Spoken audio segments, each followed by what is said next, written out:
Olá, sejam bem-vindos ao programa ABCD ESG Sustentabilidade para Empreender. Hoje comigo, João Matos, que é diretor executivo da OnCorp. João, seja muito bem-vindo aqui ao ABCD ESG. A OnCorp desenvolve projetos na área de geração de energia, aqui no Brasil e na Argentina também. Conta um pouco sobre como a empresa está posicionada, para quem está nos acompanhando entender um pouco melhor e como foi o despertar da OnCorp para a importância da sustentabilidade e do ESG. Seja bem-vindo. Obrigado, Ângelo, pelo convite. É um prazer participar aqui do programa. Bom, eu acho que esse tema, né, ESG, é um tema de extrema relevância que vem sendo debatido, acho que já há alguns anos, né? E a gente quis, né, sempre trazer esse discurso como uma prática efetiva na condução dos negócios. Então, a gente entende que o setor de energia é um setor naturalmente muito importante, né, para o tema ESG, e começamos em 2020 a fazer algumas movimentações de novos negócios e até de aperfeiçoamento de negócios existentes que pudesse trazer o selo ESG. Né? No ano passado, nós participamos do leilão do sistema isolado, né, que foi promovido pelo Ministério de Minas e Energia. Arrematamos 2 lotes, um lote no estado do Amazonas, com 3 localidades, e um lote em Roraima, com 3 localidades também. E no Amazonas é um projeto a gás natural, né? Então, ou seja, a gente vai trazer um combustível muito mais limpo do que é o praticado hoje no estado, que é o óleo diesel, que muita gente não sabe, né? Mas hoje o maior parque de geração óleo diesel do mundo é a Amazônia, né? Que é totalmente um contrassenso sem explicação, né? Que era para ser justamente um local onde a geração deveria ser o mais limpa possível. E em Roraima, a gente não tem condições logísticas e de infraestrutura de ter uma geração a gás, mas em compensação, a gente fez uma geração termoelétrica baseada num sistema auxiliar de energia fotovoltaica com baterias. Então vai ser o primeiro projeto híbrido do sistema isolado do Brasil a utilizar baterias com o sistema fotovoltaico. Só para ter uma ideia, quanto de geração por meio de usinas ou geração de óleo diesel existe hoje instalado lá na região? Olha, no estado do Amazonas você tem aproximadamente umas 70 localidades isoladas. Né? Dessas localidades todas utilizam óleo diesel. Então você tem aí fácil mais de 100 a 150 megas de produção de energia a óleo diesel. Né? Então isso é uma quantidade substancial quando você considera um mega médio. Né? A região da Amazônia tem quase 30 milhões de habitantes. Essas pessoas precisam viver e precisam de energia. Claro. A alternativa é a termoelétrica, porque é muito difícil conseguir distribuir a energia elétrica ou de outras fontes ali na Amazônia. A facilidade da termoelétrica, especialmente a queima de óleo diesel, é essa capilaridade que você pode encontrar. Mas é possível fazer energia, gerar energia por meio de termoelétricas de forma limpa e sustentável, João? Eu acho que a gente tá provando que é sim. Né? Você, quando traz um projeto híbrido para um interior de Roraima, né? Que só para você ter ideia, Marcelo, você tem uma das localidades que é o Iramutã, você pega mais de 200 quilômetros numa estrada que é de barro, uma estrada extremamente complicada. Onde é é o interior de Roraima. Né? Então, ou seja... E Roraima que já é uma região de misto, né? Não é totalmente floresta amazônica, mas tem uma parte de cerrado e tudo. Já nem é a parte mais difícil ali da Amazônia, Sim. Mas ainda assim é um desafio, né? É um desafio. O Uramutã, por exemplo, é uma reserva, né? Eu acho que tem mais de 90% da sua área de reserva, ou seja, a competência de licenciamento, de fiscalização é do IBAMA, né? E você também tem uma área indígena muito grande ali, né? Então, ou seja, conseguir destravar esses desafios foi muito importante para a gente. Então, mesmo assim, hoje você tem uma cidade que vai ter uma geração termoelétrica com fotovoltaica e baterias. Então, isso traz, efetivamente, 20% de redução de combustível, né, que acarreta de você não liberar 18 mil toneladas de CO2 durante 5 anos de projeto, né? Então, isso é extremamente relevante.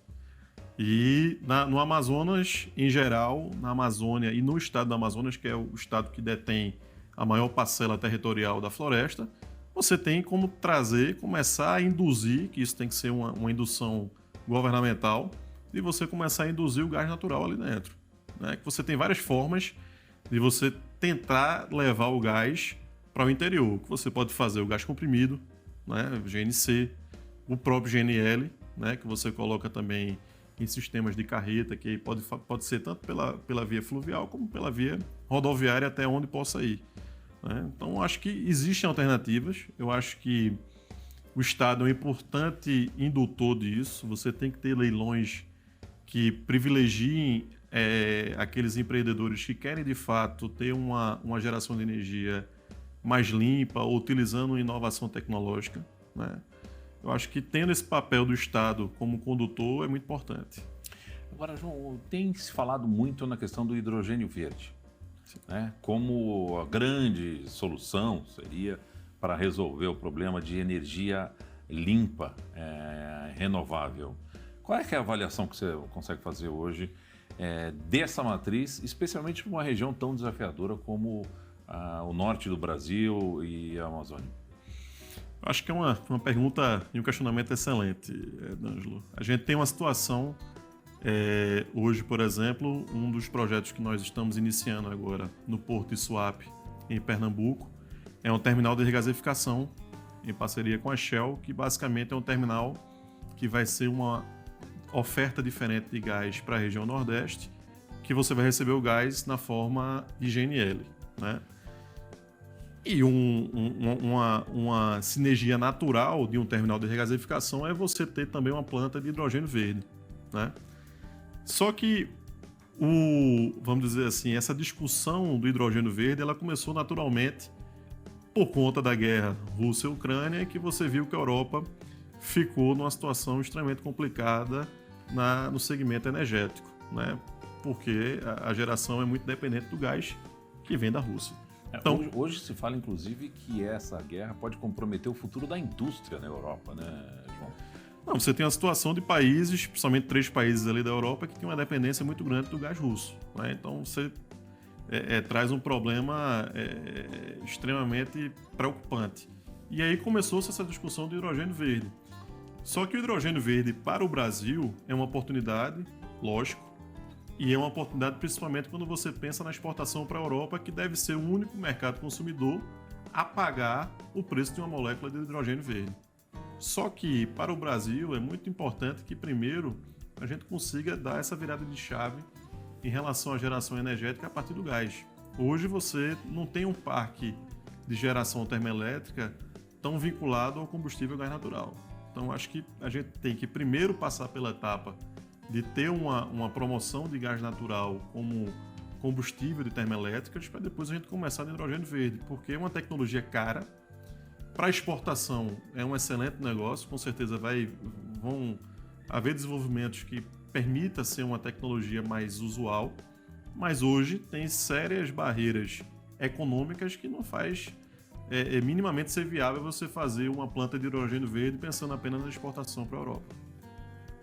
A Oncorp está presente no Brasil e na Argentina, como eu falei no começo. Sim. Na Argentina, qual é a presença e por quê? Na Argentina, a gente tem uma planta de geração termoelétrica também, na Grande Buenos Aires.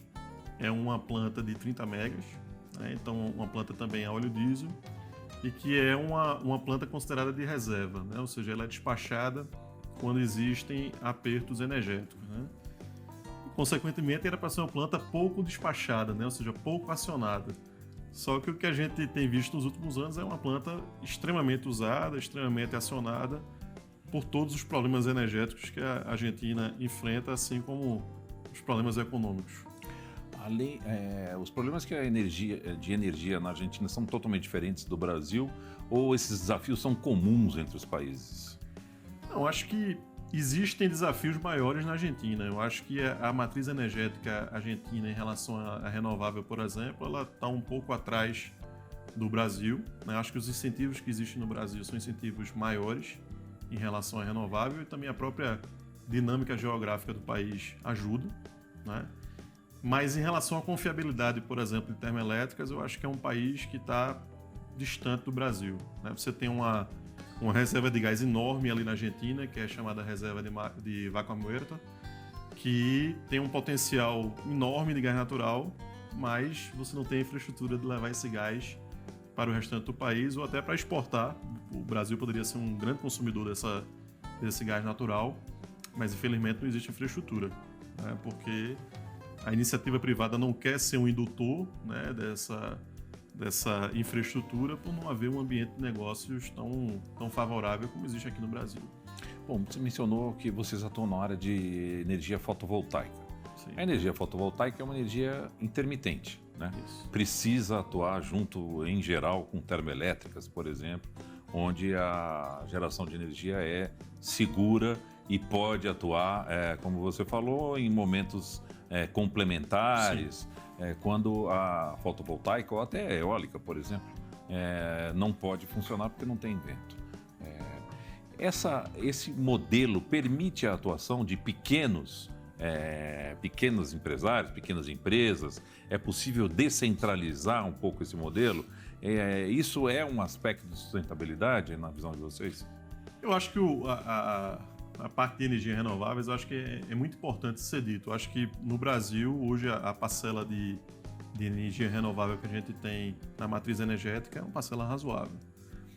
A parte fotovoltaica, eu acho que ela já, inclusive, tem uma maturidade hoje no país importante. Inclusive, a geração distribuída foi uma das grandes incentivadoras de você ter teria até que pequenas, médias e grandes plantas, né? Eu acho que a ideia da geração distribuída foi privilegiar a pequena geração, mas hoje você tem aí grandes fazendas solares que funcionam no sistema de geração distribuída. Então eu diria que a parte de energia fotovoltaica hoje no país ela está bem implementada, né? Eu acho que hoje um ponto que eu diria que é relevante principalmente na região Nordeste, é a gente saber como atuar nessa intermitência, né? Que você de fato vai ter situações que vai ter que utilizar a termoelétrica, seja por questões elétricas ou por questões energéticas. Muito bem, nós vamos fazer um rápido intervalo, João, e vamos voltar daqui a pouquinho com o ABCD ESG, conversando mais sobre esse tema tão importante que é sustentabilidade e geração de energia. Voltamos já já.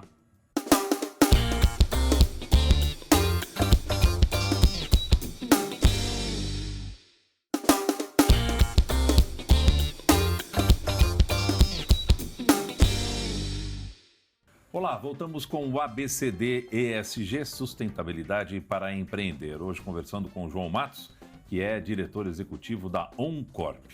João, os desafios de sustentabilidade são ainda mais duros com relação ao segmento de energia.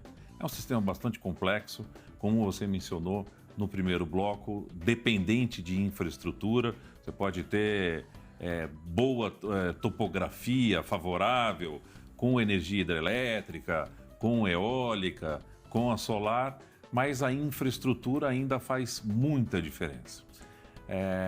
Até porque não se constrói infraestrutura da noite para o dia, são projetos de longa maturação.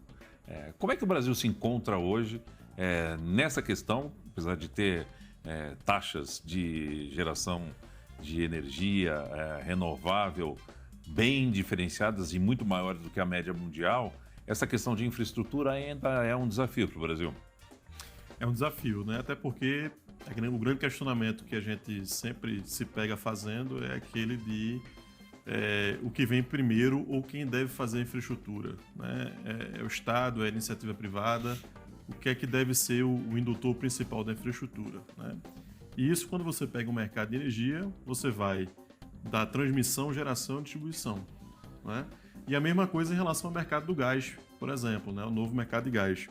Você hoje tem um dado muito importante, Ângelo, que pouco se sabe, mas boa parte do petróleo hoje que a gente extrai, ele é associado ao gás, né? E a gente, muitas vezes, na verdade, a maioria do gás que é extraído associado ao petróleo, ele é reinjetado. É reinjetado. Porque não existe demanda, em tese, para consumir esse gás. Só que a gente tem demanda suficiente para consumir o gás. O que falta é infraestrutura de gasodutos, né? Ou até gasodutos virtuais que façam com que esse gás seja consumido, né? Então, eu acho que é muito importante que exista uma discussão que seja capitaneada pelo governo, mas também com o grande trabalho que a iniciativa privada tem tido de assumir riscos, de tentar promover essa infraestrutura, para que a gente entenda que tem muitos gargalos estratégicos que precisam ser destravados para que a gente chegue efetivamente num mercado de energia que ele consiga ter a interiorização que tanto se fala, você ter cada vez menos sistemas isolados, e os sistemas isolados que têm que existir e que sejam com matrizes energéticas que de fato são mais sustentáveis. Bom, você mencionou sistemas isolados, né? E essa é uma situação ainda mais drástica lá na região norte do Brasil. A infraestrutura aqui no Sudeste, no Sul, já é um desafio, ainda é um desafio, apesar de tudo que a gente já caminhou. No Norte e especialmente no Nordeste também, ainda o desafio é maior.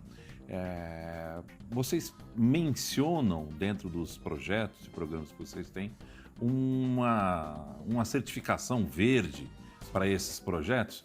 O que isso pode ajudar? É possível pensar numa certificação que garanta créditos para fazer mais infraestrutura, por exemplo?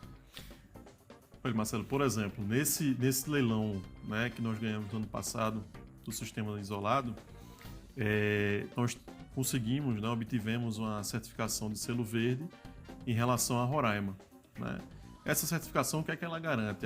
Ela garante, por exemplo, um acesso a financiamento com taxas mais convidativas, né? Por exemplo, o Bradesco, que foi o órgão que nós utilizamos financiador para o projeto de Roraima, ele colocou algumas, tanto taxas como atratividades dentro do contrato de estruturação de dívida, que se tornaram viáveis por conta dessa certificação desse selo verde.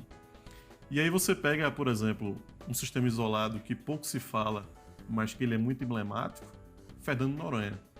Certo? Fernando de Noronha hoje é um paraíso, né? É um destino turístico, né, obrigatório, né? E é um destino, um arquipélago que tem toda aquela natureza, toda aquela beleza natural, ainda com geração térmica a diesel, né? Então, assim, se trata de um projeto nosso também, considerando o terminal de regasificação de Suape, conseguir levar uma geração mais limpa para Fernando de Noronha via os próximos leilões, que com certeza Fernando de Noronha estará dentro para haver uma mudança em relação a essa geração. Então, por exemplo, sistema de baterias, sistemas que utilizem gás natural ou até biodiesel, tudo isso vai trazer uma questão sustentável muito maior para Fernando de Noronha. Isso pode tornar mais atrativo o investimento para esses projetos a partir do selo verde? É isso que faz a diferença? Isso garante? Você já sente aí uma demanda de projetos nessa área? Marcelo, acho que é um excelente questionamento. Se a gente tivesse, por exemplo, optado, quando nós ganhamos o leilão, especificamente do lote de Roraima, era um lote que previa a geração 100% a diesel, certo? Se nós tivéssemos, por exemplo, optado por fazer o projeto original com geração 100% a diesel, com certeza a gente não teria a quantidade de fundos e instituições financeiras que bateram a nossa porta oferecendo estruturação de dívida.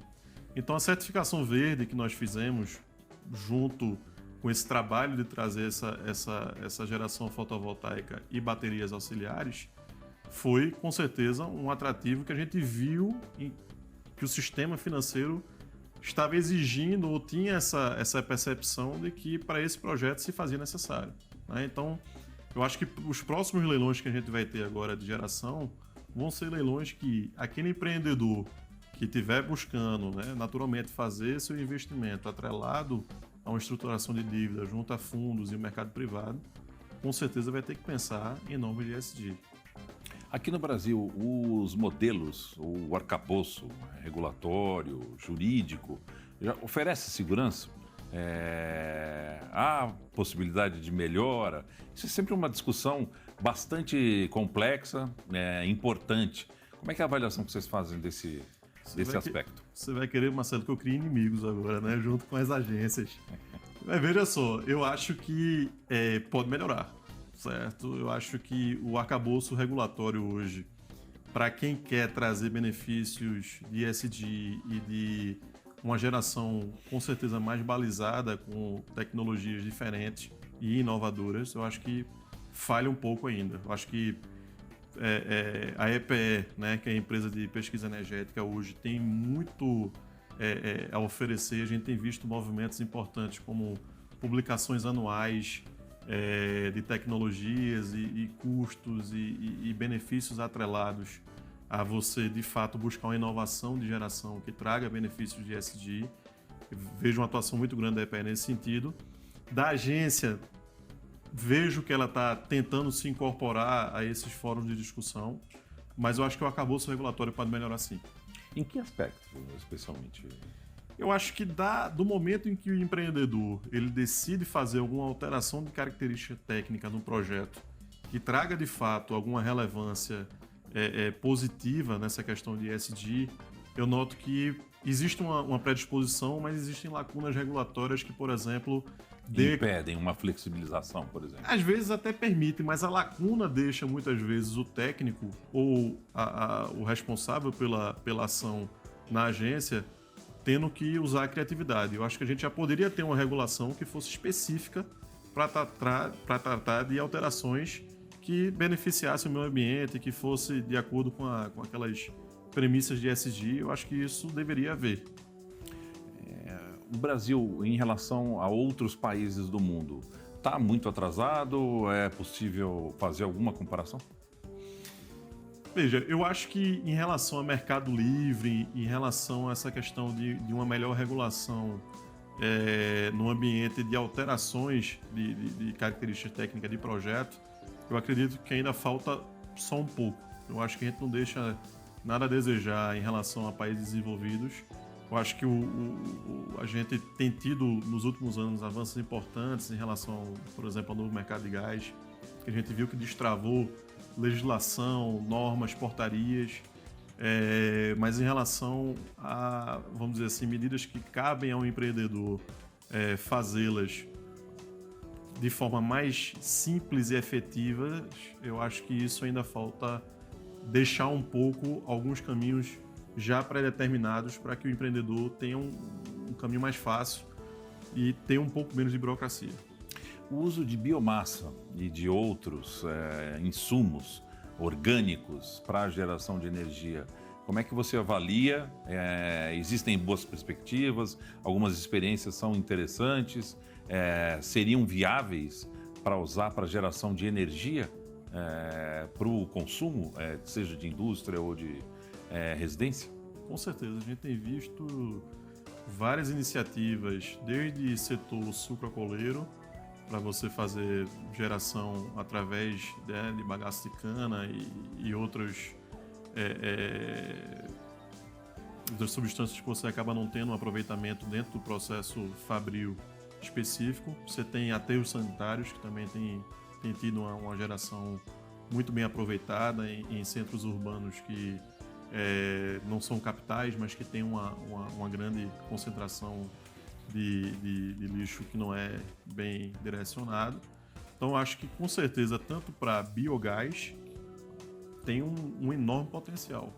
Porque, por exemplo, se fala muito da falta de infraestrutura de gasodutos para interiorização, visando geração de energia ou até para consumo em indústria. O biogás ele é uma grande solução para isso, porque você tem geralmente no interior do estado tanto no Nordeste como aqui em São Paulo também, a região sucroalcooleira, que você pode, através da cana-de-açúcar, criar e fazer o biogás. Então você já consegue fazer uma interiorização a partir, sim, de mecanismos de biomassa e dessa indústria que a gente tem visto. Como é que vocês se prepararam para atuar nessa área de ESG e sustentabilidade? Na Oncorp, foi criado um departamento, vocês investem em algum tipo de programa específico para suas operações? A primeira coisa que a gente fez foi o aperfeiçoamento dos profissionais que lidam tanto com novos negócios como também na operação. Né? Após isso, a gente fez a contratação, né, de consultorias que já têm experiência na parte de ESG para poder capacitar cada um deles a tentar perceber qual é, de fato, o discurso que tem que ser feito e aliar o discurso à prática, né? Que eu acho que é o grande diferencial do nosso grupo atualmente, né? Eu acho que em relação a discurso e prática, a gente partiu na frente. João, e olhando para o futuro, as perspectivas são positivas, vocês estão otimistas, o Brasil teve recentemente uma mudança, né, política relevante, importante. Como é que vocês avaliam aí o futuro? A economia brasileira segue pujante? O que vocês acreditam? Acho que a gente tem que ter esperança, né, Marcelo? Acho que o que a gente tem visto de pronunciamentos até agora não oficiais, já que a mudança de governo ainda não se concretizou. Sim. Mas são perspectivas, por exemplo, em relação à geração de energia renovável, são boas perspectivas. A gente viu hoje a nomeação efetiva, né, do novo presidente da Petrobras, que tem já um conhecimento vasto na questão de renováveis, que é o Jean Paul Prates. Então a gente nota que nessa perspectiva de renovável e talvez de um olhar cuidadoso com essa questão de trazer práticas de ESG para o mercado energético, existe sim uma preocupação que está sendo passada tanto ao público como ao mercado, né? Então a gente agora aguardar para que de fato isso se concretize, inclusive nos próximos leilões que já estão agendados para os anos de 2023 e 2024. Excelente. João, muito obrigado pela presença aqui no ABCD ESG. Foi um prazer ouvi-lo e já fica o convite para a gente voltar a conversar aqui no futuro sobre esse tema tão importante. Eu que agradeço o convite e estou à disposição aí para próximos encontros. Agradeço também a sua companhia assistindo ao ABCD ESG Sustentabilidade para Empreender. Você está no canal Empreender, onde assistir já é um bom negócio.